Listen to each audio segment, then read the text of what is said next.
Hello ಸ್ನೇಹಿತರೆ, ಎಲ್ಲರೂ ಹೆಂಗೆ ಅದೀರಿ? ನೀವು ಚೆನ್ನಾಗಿದ್ದೀರಾ ಅಂತ ನಾನು ತಿಳ್ಕೊತೀನಿ. ನಾನು ಕೂಡ ಚೆನ್ನಾಗಿದ್ದೀನಿ. ಇವತ್ತಿನ ಲಾಗ್ನಲ್ಲಿ ನಾನು ನಂದಿ ತಾವರೆ ದೇವಸ್ಥಾನಕ್ಕೆ ಬಂದಿದ್ದೀವಿ.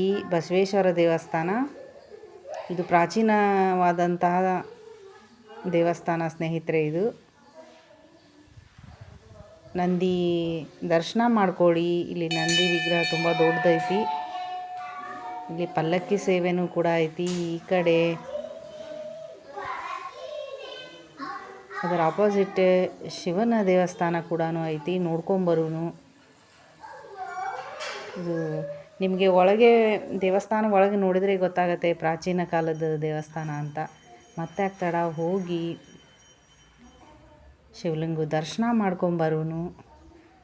ಈ ಕಂಬಗಳನ್ನು ನೋಡಿದರೆ ಗೊತ್ತಾಗುತ್ತೆ ಸ್ನೇಹಿತರೆ, ಇದು ರಾಜರ ಕಾಲದಲ್ಲಿ, ಪ್ರಾಚೀನ ಕಾಲದಲ್ಲಿ ಕಟ್ಟಿಸಿರುವಂಥ ದೇವಸ್ಥಾನ.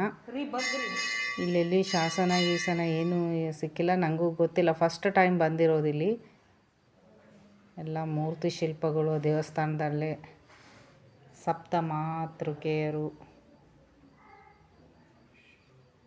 ಫುಲ್ ಕತ್ಲೈತಿದೆ ದೇವಸ್ಥಾನ ಒಳಗೆ. ಕಲ್ಲಿನ ದೇವಸ್ಥಾನ ಇದು. ಶಿವನ ದರ್ಶನ ಮಾಡ್ಕೊಳ್ಳೋನು.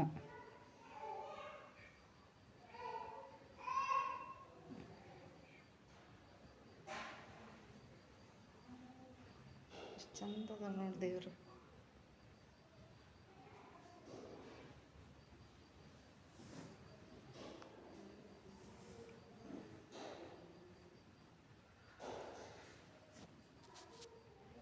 ಲೈಟ್ ಇದ್ದಲ್ಲಿ ಅಷ್ಟೇ ಬೆಳಕು ಬರುತ್ತೆ ವಿಡಿಯೋದಲ್ಲಿ. ನಾನು ಇವಾಗ ಹೇಳ್ದ ಹಾಗೇ ನಿಮಗೆ ತಮ್ಮನೇಲಿ ನೋಡಿರ್ಬೋದು. ದೇವಸ್ಥಾನ ಮೇಲ್ಛಾವಣಿಯಲ್ಲಿ ನವಗ್ರಹಗಳನ್ನು ಕೆತ್ತಿದ್ದಾರೆ ಸ್ನೇಹಿತರೆ. ನೋಡಿ ಎಷ್ಟು ಚೆನ್ನಾಗಿ ಕೆತ್ತಿದ್ದಾರೆ. ನಾನು ಫಸ್ಟ್ ಟೈಮ್ ನೋಡಿರೋದು ದೇವಸ್ಥಾನ ನವಗ್ರಹ ಮೇಲ್ಛಾವಣಿಯಲ್ಲಿರೋದು. ಚುಮ್ಮಿ ಕೂಡ ಏನೋ ಹೇಳಕತ್ತಾಳ. ಅವಳ ಪಾಠದಲ್ಲಿ 3 ಕಲ್ಲುಗಳು ಅಂತ ಬಂದಿತ್ತಲ್ಲ ಮಮ್ಮಿ, ಈ ಥರ ಮೂರ್ತಿ ಅದಾವೆ ನೋಡು ಅಂತ. ಸೊ ನಿಮ್ಗೆ ಇಷ್ಟ ಆಯಿತು ಅಂತ ಅಂದ್ಕೊತೀನಿ ಸ್ನೇಹಿತರೆ. ಹೆಂಗೆ ಅನ್ನಿಸ್ತು ಅಂತ ನೀವು ಕೂಡ ಕಾಮೆಂಟ್ ಮಾಡಿ. ಹೊಸಬ್ರಾಗಿದ್ದರೆ ನನ್ನ ಚಾನಲ್ನ ಸಬ್ಸ್ಕ್ರೈಬ್ ಮಾಡಿ, ನಿಮ್ಮ ಲೈಕ್ ಮಾಡೋದನ್ನು ಮರಿಬೇಡಿ ಅಂತ ಹೇಳ್ತಾ, ನವಗ್ರಹ ಇಷ್ಟು ಚೆನ್ನಾಗಿ ಕೆತ್ತಿದ್ದಾರೆ ಅಂದರೆ ಪ್ರತಿಯೊಂದು ಬಳ್ಳಿ ಗಿಳ್ಳಿ ಎಲ್ಲ ಭಾಳ ಚೆಂದ ಐತಿ. ನನಗಂತೂ ಭಾಳ ಇಷ್ಟ ಆಯಿತು. ನಿಮ್ಗೆ ಹೆಂಗೆ ಅನಿಸ್ತು ಅಂತ ನೀವು ಕೂಡ ಕಾಮೆಂಟ್ ಮಾಡಿ. ಈ ಸಣ್ಣ ವಿಡಿಯೋದಲ್ಲಿ ನಿಮಗೆ ಒಂದು ಪ್ರಾಚೀನ ದೇವಸ್ಥಾನ ಶೇರ್ ಮಾಡ್ಕೋಬೇಕು ಅಂತ ಅನ್ನಿಸ್ತು ಸ್ನೇಹಿತರೆ.